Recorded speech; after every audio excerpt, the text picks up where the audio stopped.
I'm so excited to have been learning so much about Armenia and about national identity over these past few days. And even though this is a completely new country and region to me, I have nevertheless felt a bit at home. Tun, I believe you say. Yes. And I think this has to do with my other nationality. So I was presented here as a Swede, but I am also half Estonian. And Estonia and the other Baltic states were among the first, together with Armenia, right, to declare independence from the Soviet Union in 1991. And I think autobiographically that has sort of affected my own views on liberal nationalism, which I will be talking about now. So the question I want to begin with is really quite simple. What, if anything, could ever be liberal about nationalism? And I know I'm absolutely not the only one asking it here. We have David Miller here. We have others in the audience who spoke earlier today. So these are questions that many here are exploring. But I shall try to argue that perhaps we should rephrase the question into, can a person ever be a nationalist in a liberal way? And that is sort of the conclusion, in a way, of my talk, that there might be a reason to ask that question in this different way. So most liberal thinkers, of course, from Voltaire to present-day contemporary philosophers, have looked at all forms of nationalism with suspicion, if not downright horror, right? Liberal nationalism for them is an oxymoron, and nationalism is by definition illiberal. Now, from the opposite side of the political spectrum, somewhat ironically, nationalists have tended to agree. In fact, I would go so far as to say that the narrative of right-wing populists and the increasingly neo-reactionary challenge to liberal democracy today often uses this supposed antagonism.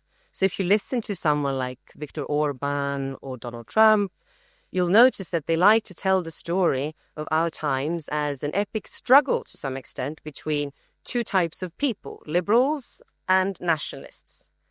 According to this narrative, either one is a liberal, a rootless elite, an overly rational anywhere, a weak cosmopolitan, or even a sterile cat lady with no strong emotions, no sense of sanctity or loyalty, and no strong ties to anyone really in the world, but to abstract humanitarian ideals. Or one is a nationalist, a somewhere with firm roots, a fierce sense of loyalty and sanctity in relation to one's family, one's ancestors, and one's flag, and a strong gut feeling that goes against any form of lofty humanitarianism. So on this view, liberal nationalism becomes a personality disorder. Being a liberal and a nationalist is only possible for someone with a severe case of split personality. So the assumption is that if the liberals of this world prevail, the nationalists must perish, and vice versa. And there can be no compromise, let alone common ground between the two. Liberals and nationalists are each other's arch enemies. Liberals from Mars and nationalists from Venus. But is this true? Well, I believe we should challenge this narrative, and that liberal nationalism is both philosophically possible and politically promising. But I've also started to think that our times may call for a reformulation of it. Because our understanding of liberal nationalism today remains rather much the same as when it was first articulated in the 1990s thoroughly by political philosophers such as David. So the setup of my talk will be as follows. First, I will talk a little bit about the standard conception of liberal nationalism and say that perceived sameness or homogeneity, or at least overlapping sameness, holds a central role for that understanding of liberal nationalism. And in the second part, I will try to formulate some critique of it that builds on my own and other people's more empirical work on how national identities work psychologically, sociologically in practice. And I will argue that there's an unrealistic understanding to some extent of what does the heavy empirical lifting in identity in this standard conception of liberal nationalism. And finally, and this is quite tentative, so I really would enjoy comments and discussion on this, but perhaps after this session, I will try to formulate what I would suggest might be a more fruitful alternative, and I will do so by drawing on the thought of Isaiah Berlin, someone who has not been mentioned, I think, earlier during these sessions, but who's quite central both to liberal nationalists, to liberals, and to discussions on national identity. And the gist of his argument is that perhaps the feeling of home rather than homogeneity is at the center of the liberal national experience. So now to part one then. This will bring us back to the 1990s. I think you can see that from the aesthetics of Yuli's book cover here. It is a lovely book, though, and there are, of course, newer versions of it because it's widely read. I think David's book has passed the test of time when it comes to covers a bit better, perhaps. But in the early 1990s, we had a veritable surge of more thorough formulations of liberal nationalism, as you are aware, I'm sure. This is, of course, not to deny that this has been something that has been discussed earlier. We know that already in the early 19th century, Alexis de Tocqueville, John Stuart Mill, they saw liberal democracy and national sentiments as intertwined. And more politically oriented ideologues like Giuseppe Mazzini in Italy or Jules Michelet in France, they put these ideas into practice, you might say. And later on, you had Isaiah Berlin, who was active during all of the 20th century. But it wasn't really until the early 1990s, around the same time as Armenia and my other home country, Estonia, declared independence, that liberal nationalism received its first book-length treatment by philosophers. And this was, of course, set against the background of the disintegration of the Soviet Union, the triumph, one might say, of liberal democracy in small countries such as Estonia, for example, and Armenia, and the demands of self-determination, of course, also in democratic secessionist movements like Quebec. And the two perhaps most famous books are Yuli's and David's books displayed here, but there are also others by, for example, Margaret Canovan. Now, Yael Tamir and David Miller, I think, are especially important here as well because they have continued to defend and formulate the ideas of liberal nationalism in later years in other books. So one of Yuli's later books is Why Nationalism from 2019. David has written Strangers in Our Midst, applying these ideas to the political philosophy of immigration. And the volume that was kindly mentioned in the introduction that David and I edited together on liberal nationalism and its critics will be brought together empirical and philosophical scholars discussing these ideas. Now, the first thing to note here is that the term nationalism for liberal nationalists, of course, does not denote being opposed to international collaboration or to supranational entities such as the European Union. Liberal nationalism understands nationalism, as I take it, as defined by beliefs that defend some form of national identity and its symbols, and the idea that nations are ethical communities, that is at the core of it, that give rise to special obligations to our co-nationals. And of course, that political self-determination for such communities is legitimate and important. So liberal nationalists can be internationalists, but what they cannot be is cosmopolitans in the philosophical term, in the sense of insisting that what we owe our co-nationals is essentially no different than what we owe any human being, even on the other side of the globe. The second thing to note is that liberal nationalism is something more ambitious. And I think this is quite important to say, because I think there are political forces forgetting this now, using the term liberal nationalism slightly differently. But as I understand it, as a philosophical term, this is something more ambitious than a mere compromise between liberal and nationalist beliefs or values. So what liberal nationalists defend is not that some part of liberalism should be surrendered to nationalism, but the notion that there is a subset of nationalism, of national identity and its symbols, that qualifies as thoroughly liberal. But what then characterizes this subset of nationalism, more specifically? What are the sides of nationalism that a liberal can embrace on the weak version of it, or even should encourage on the stronger version of it? And what, to the contrary, are the aspects of nationalism that are off the table if one wants to keep one's liberal credentials?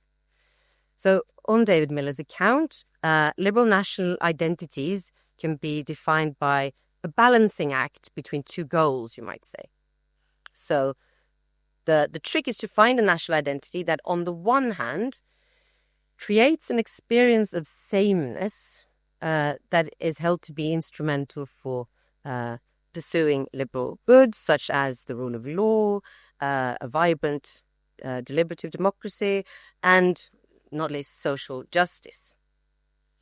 But at the same time, this feeling of experience of sameness should not be too demanding, so that it unduly interferes in the private sphere of individual citizens, or entirely excludes newcomers to the country, or, of course, spurs international aggression towards other nation states. And this is why some even talk about liberal nationalism as a moderate nationalism, so thick enough to create cohesion, but yet thin enough to not threaten other liberal, but somewhere in between, right? And the reasoning behind the first of these goals, which requires national identities to be thicker than, for example, constitutional patriotism that Habermas has formulated, is often referred to as the national identity argument. And it is premised on an empirical assumption, which is why empirical research is quite important for this debate. And the empirical assumption is that in large, anonymous societies, a concern that was perhaps especially urgent in the wake of neoliberal reforms in the 1980s, the solidarity and trust that well-functioning democracies and welfare states require are only likely to emerge among people who recognize one another as being, in some sense, the same. And the sameness, it is assumed, is a matter of sharing a certain national identity, and this in turn means believing that there are certain features which we share with our connationals. Now, at the same time, this requirement is not, of course, sufficient, for it might, of course, be that the beliefs that do this empirical work, the ones that are thick enough to create cohesion, to be instrumental in that way, at the same time violate the principles of liberalism. So this is why the second requirement comes in, demanding that the national identity at hand be thin enough to have escaped, as it's often formulated, its ethnic and religious origins, and that instead the civic elements of nationality, and here I quote David, become more prominent over time, unquote. This is what it means for a national identity to become liberalized. So this also means that a liberal national identity can make legitimate claims about the public realm. So it is un-Swedish, let's say, for men and women to be separated in public spaces. But a national identity becomes illiberal if it interferes within the private realm, saying things like, it is un-Swedish to go to Mass on Sundays. Sweden is a Protestant country. Or a good Swede must eat herring on Midsummer Eve, which is a very, very, very thick tradition. So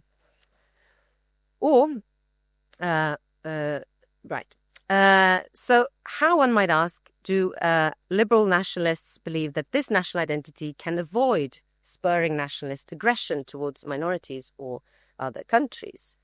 Here again, beliefs and values come to the fore. Nationalist aggression, as Uli Tamir, for example, formulates it, is always rooted in reactionary beliefs about the nation, appealing to our tribal instincts.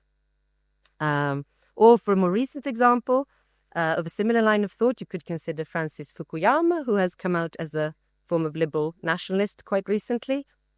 And his understanding of what constitutes an illiberal nationalism also focuses on the beliefs, or normative conceptions people have about their national identity. For example, he says that if national identity is based on fixed characteristics like race, ethnicity, or religious heritage, then it becomes a potentially exclusionary category that violates the liberal principle of equal dignity. So it's under these conditions, that is, if people believe that national identity involves these racial, ethnic, religious criteria, that national identity can turn into an aggressive and exclusive nationalism, the consequences of which we all know too well. So now let me take stock of where we're at with the standard understanding of liberal nationalism. So on this view, which emerged in the 1990s or was fully formulated in the 1990s, the content of national identities is very important.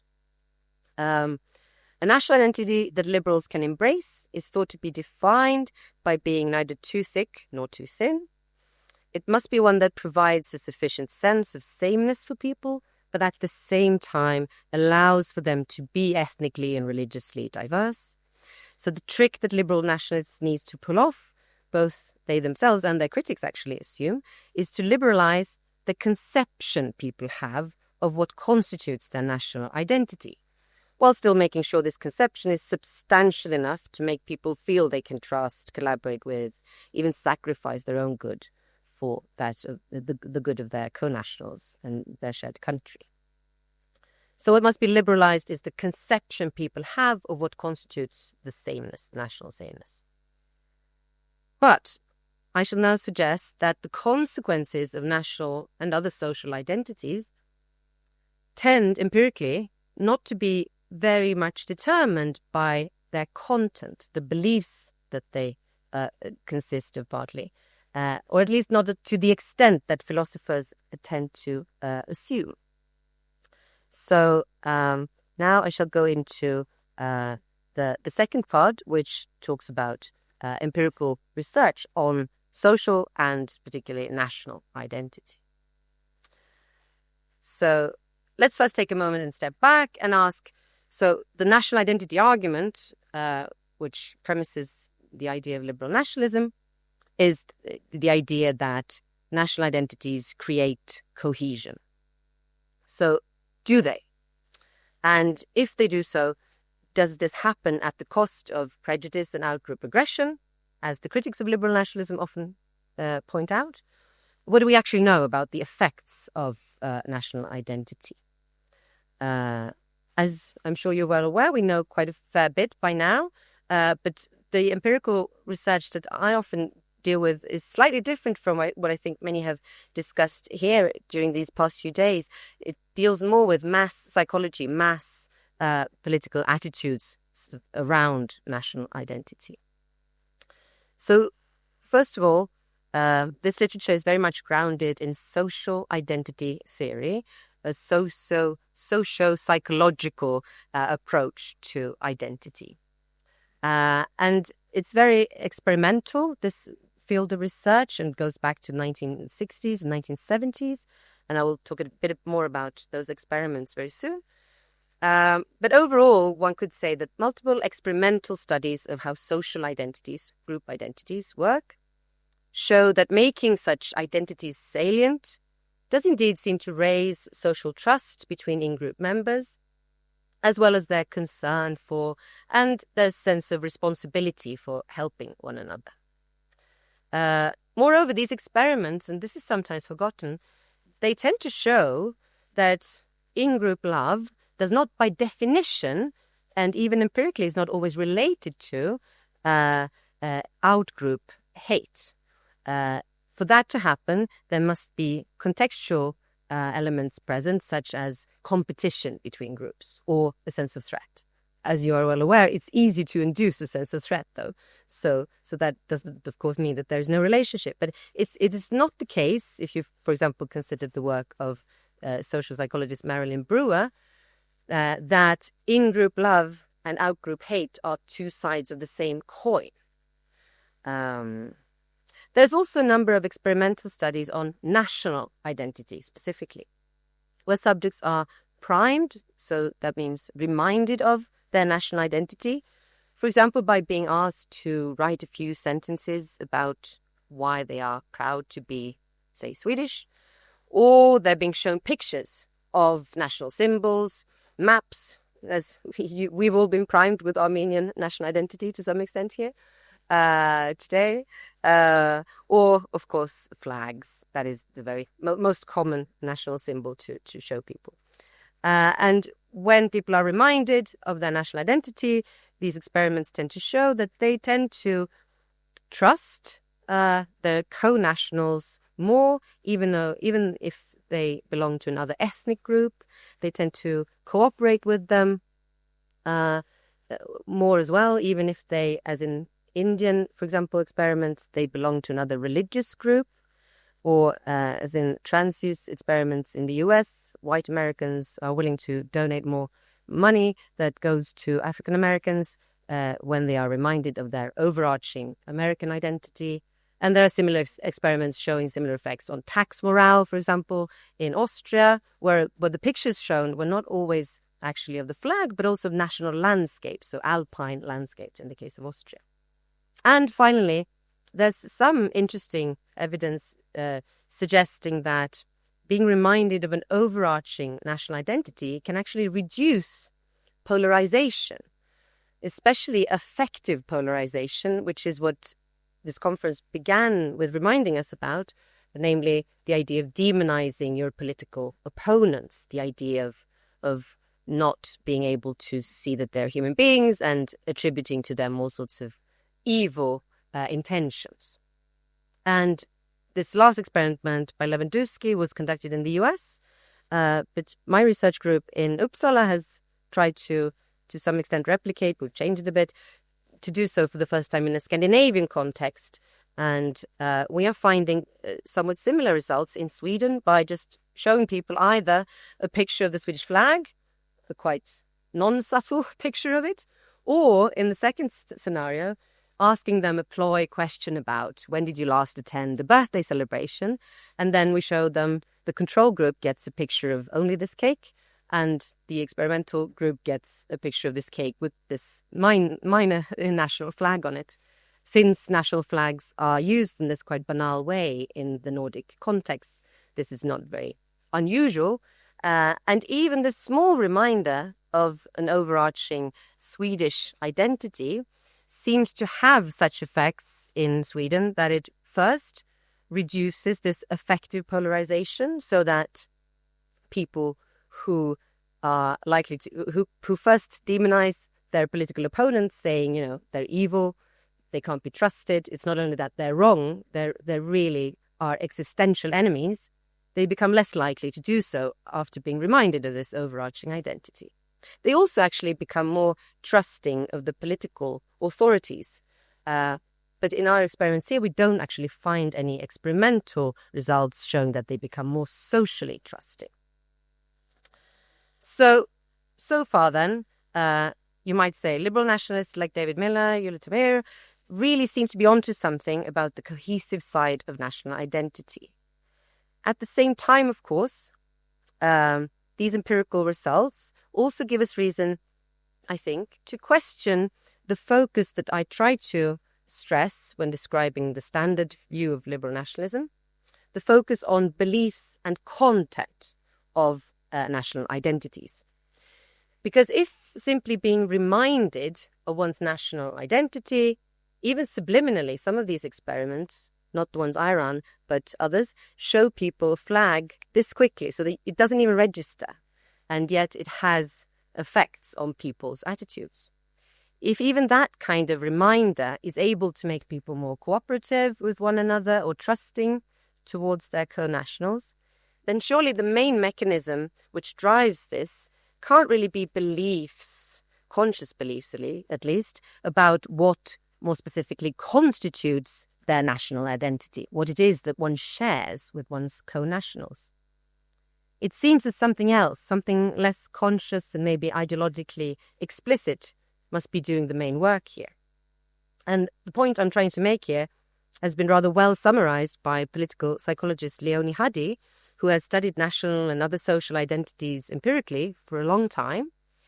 And she says that a social identity, quote, develops readily among all members of a salient group, salient being when you're reminded of that identity. We all have multiple identities and they are not equally accessible to our brain, but when we are reminded of that identity.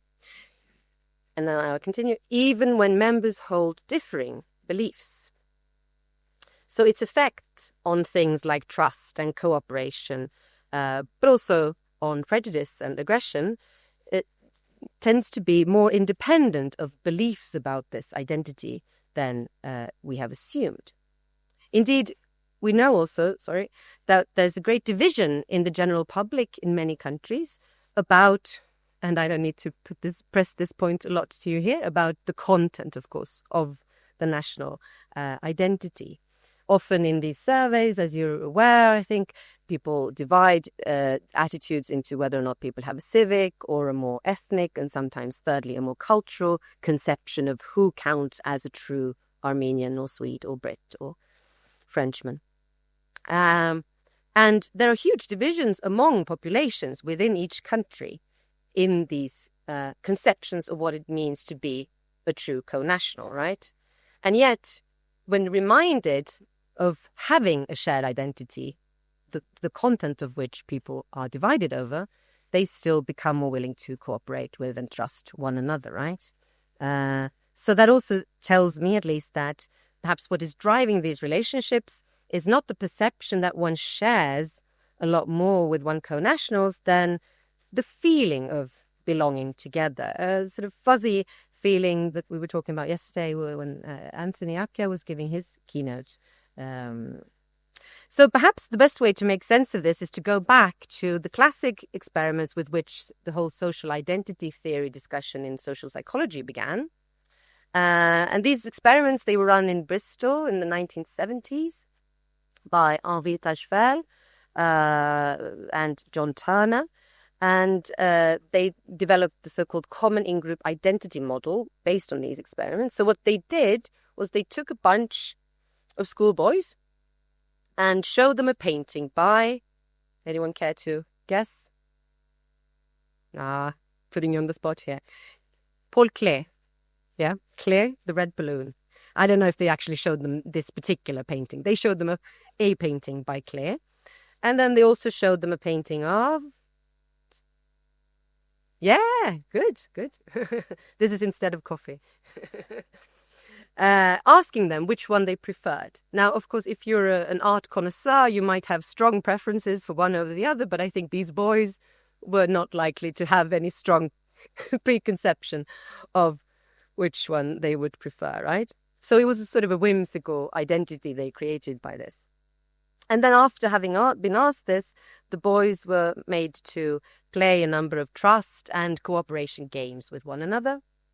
And the only thing they really knew about the other people with whom they were asked to share their resources and with whom they were asked to trust was whether or not they shared their particular preference for Klee over Kandinsky or vice versa. And the results, which astonished the experimental leaders themselves, was that the mere knowledge of sharing this fleeting and quite nonsensical group membership made a big difference in that it gave rise, it seemingly, to a redefinition of the self in terms of its group membership rather than the individuated identity, and made the boys act, you can see where this is going, more beneficially towards the other group members. Even when it came at a cost to their own individual well-being. And as social psychologist Marilyn Brewer, whom I already mentioned, summarized this, so this means inclusion within a common social boundary acts to reduce the social distance among group members, making it less likely that they will make sharp distinctions between their own and others' welfare. So this speaks to solidarity, essentially. Now, you could also consider some evidence that I've collected together with a Danish colleague, Karen Breidal, on immigrants and their descendants in Denmark a few years ago. This study was not experimental. Instead, we used a number of survey measures to capture different dimensions of national identity, pride, attachment, but also chauvinism. And our interest our variable of interest, the outcome we were interested in explaining, was social trust, which is also often called the Nordic gold. So this is a nationalized value in itself in the Nordic countries, you might say. And we found among immigrants and their descendants, sometimes called second-generation immigrants in Denmark, but that is a problematic term, that their attachment to Denmark and pride in being Danish did indeed seem to boost their social trust, even when we try to hold constant the effect of other background variables, like feeling discriminated against in Danish society.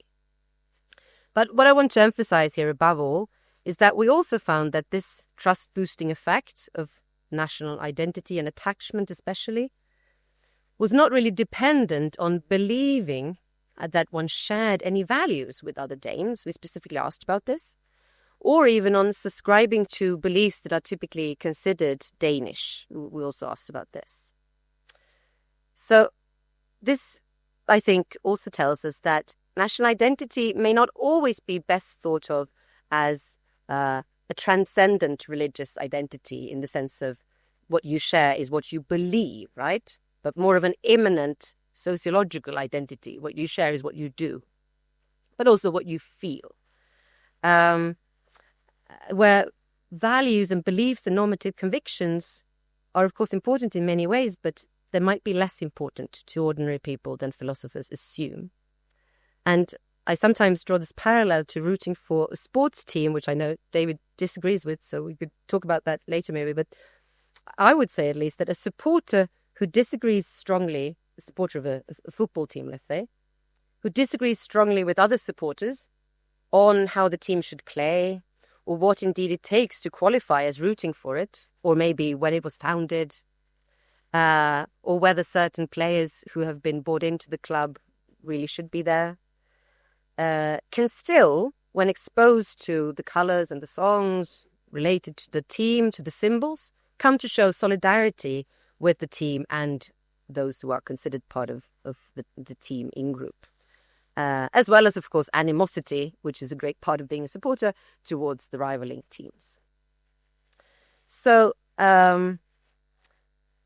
sometimes, I would even say, a chauvinistic attitude to one's national identity can be combined with the content, the type of content that liberal nationalists tend to say is fine for liberals to build upon, civic content, and then becoming quite aggressive, even though the thing that you believe you have in common with others is something that should be legitimate for liberals to base their identities on.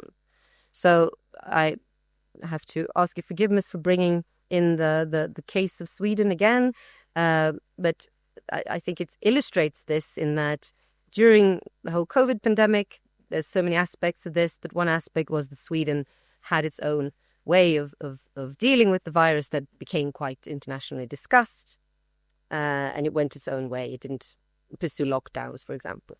And I found in my empirical research that the ones who defended this strategy in Sweden were also the ones who were scored the highest on certain measures of national identity, namely uncritical patriotism, believing that your country should not be criticized, but also certain elements of institutional national pride.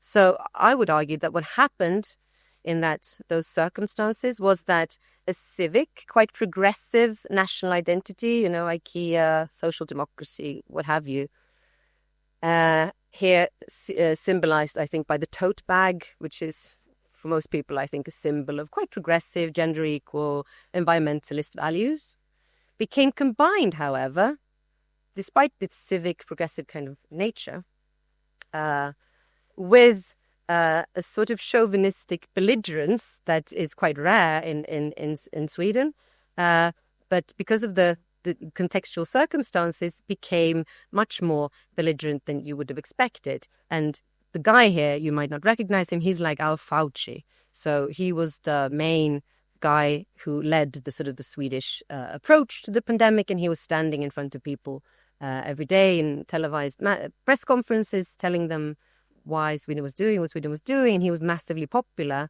And so a lot of merch emerged, and this is actually a tote bag that you could buy then, at the time at least, with this very dry medical figure dressed up as Rambo, right, with this huge gun and blazing Swedish flag in the background. And I think it illustrates, that's the point I'm trying to make, that even national identities that have as their content rather civic, progressive, seemingly open values, at least not thick ethnic values or identity, can be used in chauvinistic ways and in belligerent ways. I'll skip over this graph since it shows what I was just mentioning, namely that the voters who were the respondents in our survey who were most likely to agree with the Swedish authorities' response to COVID were the uncritical patriots above all, and those who had high institutional national pride in Sweden, not the ones who had an ethnic understanding of nationhood, for example. And in research that is not yet published, I'm looking at how this conception of nationhood also came into play when immigrants were then blamed partly for the pandemic going not so well, after all, in Sweden. So we see actually that a civic conception of nationhood is more related to blaming bad outcomes of the pandemic on immigrants in Sweden than an ethnic conception. And I think this has to do with the idea of if your conception of what you need to rally around and defend is civic, and if it becomes comes under fire as it did during COVID in Sweden, then even that sort of content can lend itself to rallies around the flag where you have to blame it on someone else. It can't be your precious institutions that you are very proud of that did something wrong. That's the gist of it. So to sum up this part, what I want to say, and I've been quite one-sided, I have not focused on the huge amounts of empirical research that of course show that there's all sorts of prejudice and racial intolerance and exclusion also related to different aspects of national identity. So I've focused on the cohesive aspects, whether or not they exist. So this empirical research tells us that the motivational power of national and other social identities stems from how one holds whatever beliefs these identities consisting, I would argue, not the beliefs themselves. So what seems to matter, at least for the consequences of an identity, is the type of emotional attachment, tone, self-understanding perhaps, with which we approach our national identity. Not what nationalists we are, liberal in that sense, or conservative, or ethnic, or civic, but how we are nationalists. So whether or not we approach our national identity with blind reverence or hubris, or even the narcissist's endless need for external praise, or rather self-critically, humbly, and with a calm sense of self-assuredness that does not require constant validation from outside. And this brings me now to my last part, which will sketch an alternative of liberal nationalism that tries to accommodate this type of empirical critique. Because you might say at this point, if, as I have argued, what really makes nationalism liberal is how we react to our national identity in emotional terms, and not what we believe it to consist of, then doesn't this mean that we're stepping out of the terrain of political theory and philosophy altogether? Isn't the implication of this type of reasoning that this is all something we must leave to the empirical sciences and social psychology and sociology to deal with, and that the normative question of what nationalism, if any, qualifies as liberal remains unanswered? Well, I think not. I want to suggest that there is a debate in political theory today that I think liberal nationalism can actually benefit from, and that in turn can also benefit, I think, from having to grapple with national identities, since it hasn't done so. And this is the emerging literature on political theory of an ethos, a term that goes all the way back to Aristotle. But what Aristotle did not, of course, do, and what political theorists today are doing more and more, is to apply this notion to liberalism, describing what it means to be liberal as an ethos, rather than a matter of political philosophy, rather than certain principles. And I think this may be a very helpful path for liberal nationalists. I would like to explore this further, at least myself. So I would be very interested in hearing people's opinions about this later. Because we find a toolkit and language here for making sense of what I talked about now empirically. An ethos, as for example G.A. Cohen put it, is a structure of response constituted by the attitudes people sustain towards each other in the thick of daily life. Or, for William Connolly, it is the sensibility or manner through which a creed or belief system is applied. And in his masterful book, Liberalism in Dark Times, the Liberal Ethos in the 20th Century, Josh Chanis describes it in the following way. Ethos serves as shorthand for a set of linked phenomena, a complex of dispositions, perceptions, self-understandings, values, it's in there, but it's not everything, and styles which interact to guide the way in which an agent engages with the world. I think this perspective captures something important. I've written on it myself in the book on open-mindedness in Swedish, I'm afraid, where I bring in foxes and hedgehogs, and this is bringing us towards Isaiah Berlin, whom I promised I would talk about. But before Isaiah Berlin, someone who is somewhat of the same, creed, Michael Walzer, who defines what it means to be liberal this way. Think of liberalism, he says, as an adjectival form. We are, or we should be, liberal Democrats and liberal socialists. I am also, he says, a liberal nationalist, a liberal communitarian and a liberal Jew. And the adjective works in the same way in all these cases. And my aim here is to describe its force in each of them. Like all adjectives, liberal modifies and complicates the noun it precedes. It has an effect that is sometimes constraining, sometimes enlivening, sometimes transforming. And it determines not who we are, but how we are who we are, how we enact our ideological commitments. So this is what suggests to me that we shouldn't ask what makes nationalism liberal, but rather what makes a national, how do we enact our nationalist beliefs in a liberal way? And what ways of relating to one's national identity are clearly illiberal? How much time do we have? Okay.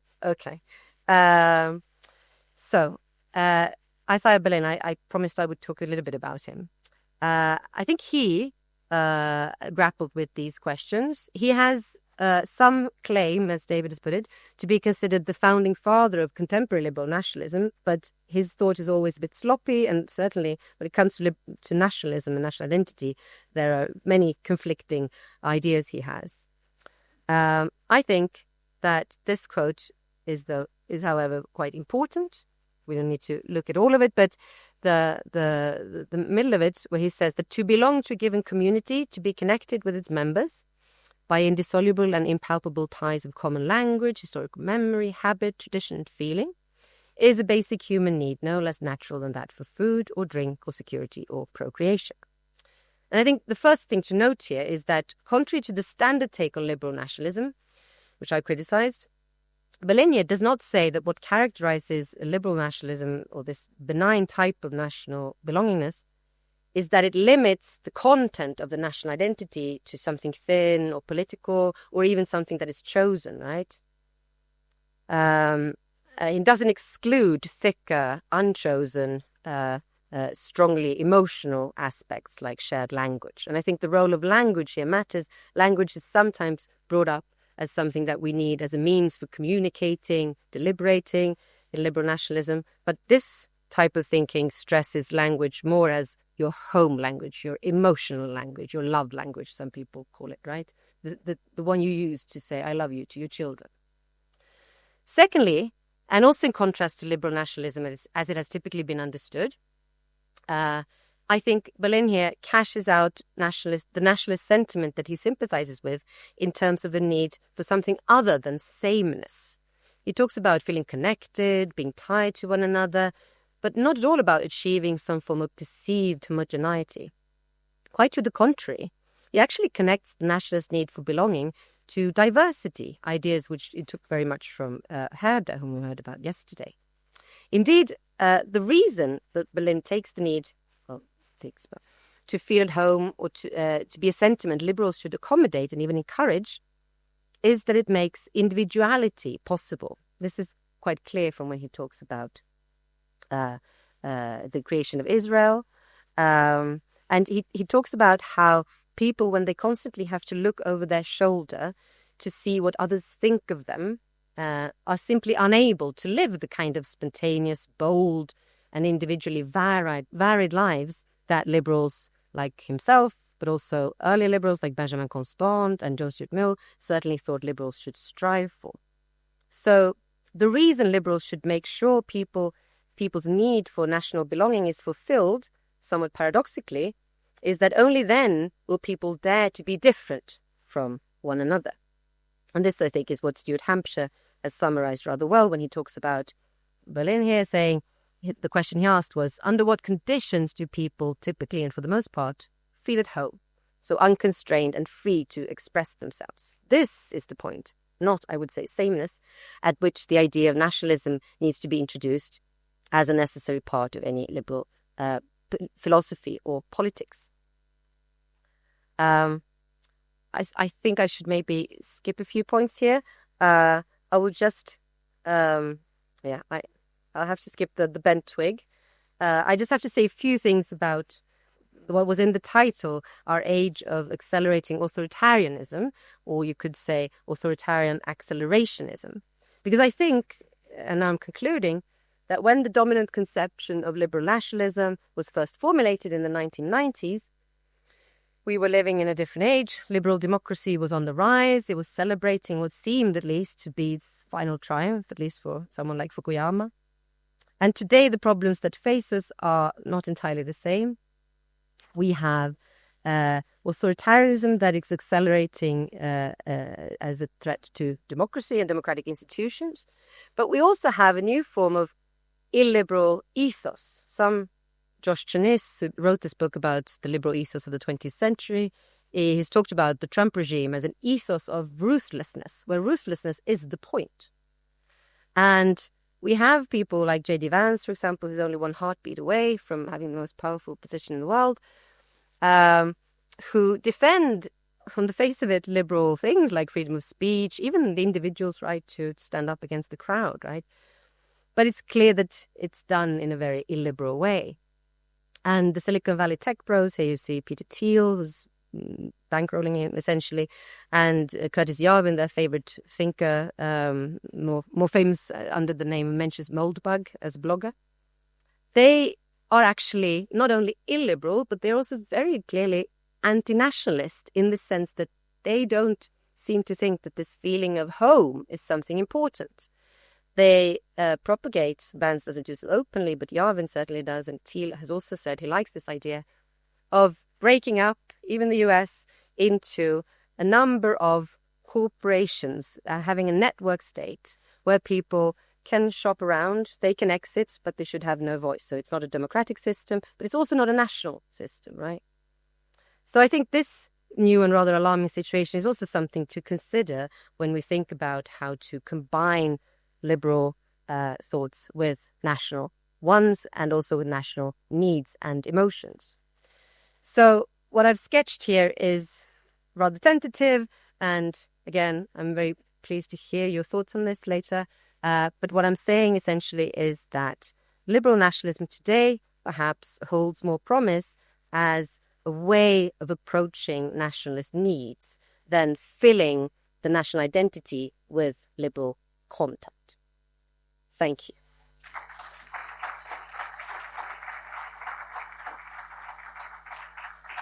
Any question? Oh. Yeah, my question will be in English. So no work for the interpreter from my side. Hey, Miss Gustavsson, tack for your keynote and lecture. My question is regarding the European Union identity. What are the tendencies and what are the problems that the Union is facing, trying to realize if they are the pan-European nation or they're independent nations just living in a big confederation. If we talk about the Jürgen Habermas thoughts in his latest article in Süddeutsche Zeitung about 2 or 3 months ago, he mentioned that Germany probably, with its new military and foreign policies, can suppress other nations within the Union and become a supreme German nation once again. It was a bit exaggerated, but still, is the Union facing now the national liberalism, as you mentioned? Liberal nationalism, as you mentioned, or nationalism, or still is the Union going to the pan-European nation through the liberal nationalism? Thank you. I'm in no way an expert on European identity, but I can say one thing empirically, and that is that, of course, ever since Giuseppe Mazzini, for example, in the 1800s, it's been quite possible to be strongly rooted in your own country and have a strong sense of wanting to unify your own country, in his case, Italy, and at the same time being very pro-European. He believed that that was possible and was a good example of that himself. And we see in when we look at mass attitudes today that there's not necessarily a juxtaposition in most countries in Europe between feeling European and feeling, let's say, Swedish.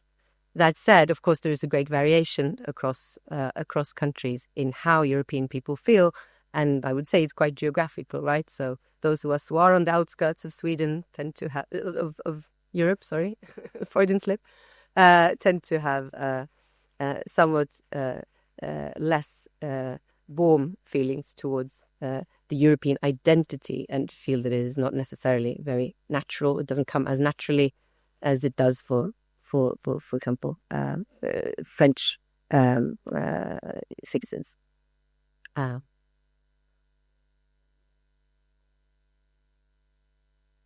you hear me? Is it on?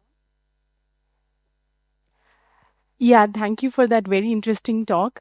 At the end of it, I was wondering how much of it was still liberal, because I saw that there were a lot of attempts to marry other positions like the Walser's communitarian position.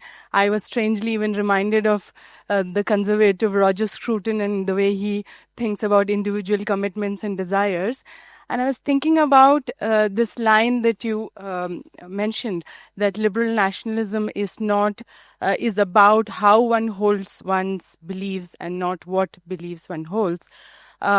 Whether that is a need of a theory of how actually communities feel connected and how beliefs are held.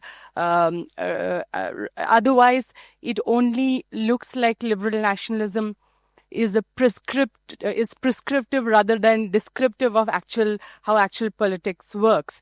And in that sense, I was also thinking of something like not just beliefs, but also my pet peeve of community as transmitted through practices. So instead of nationalism, if one thinks of something like patriotism, how that actually works, how emotions of patriotism come about, whether it's something that can be transmitted and so on. So whether what you've laid out is in need of a deeper philosophical theory of how actually beliefs are held by individuals or communities. I'm sure it is. That's a very, very good question.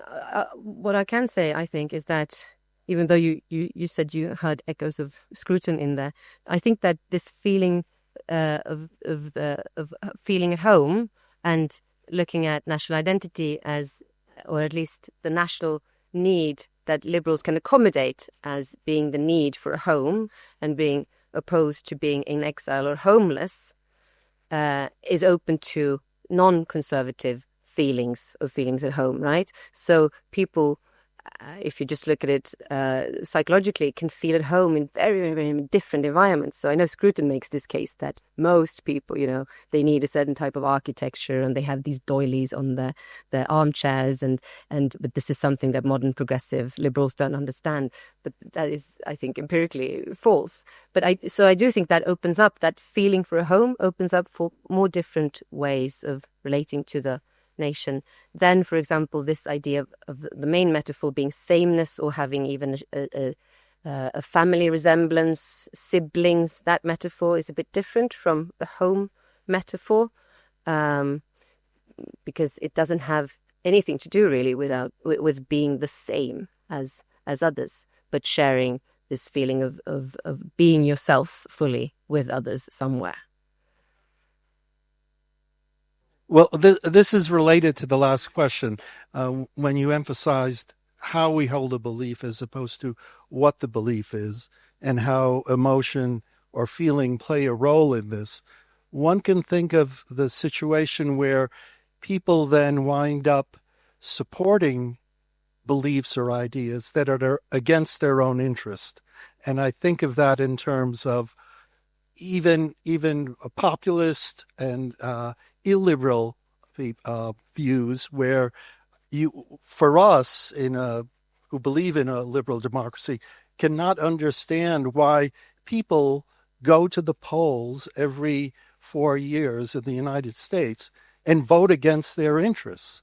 Part of that, I think, is because they don't understand the belief that the beliefs that they're voting for.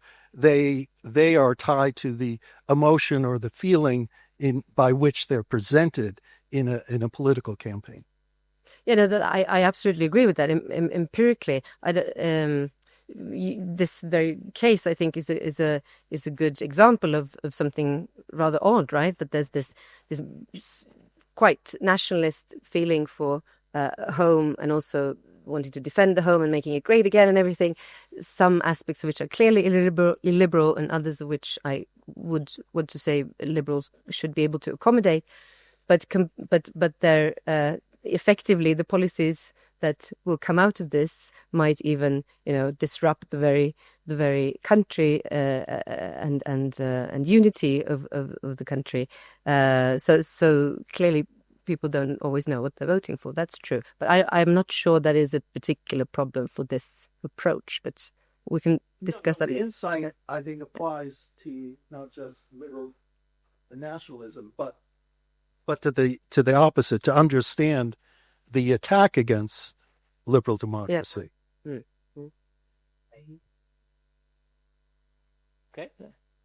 Well, thank you very much for this very insightful lecture. Thank you very much for the questions.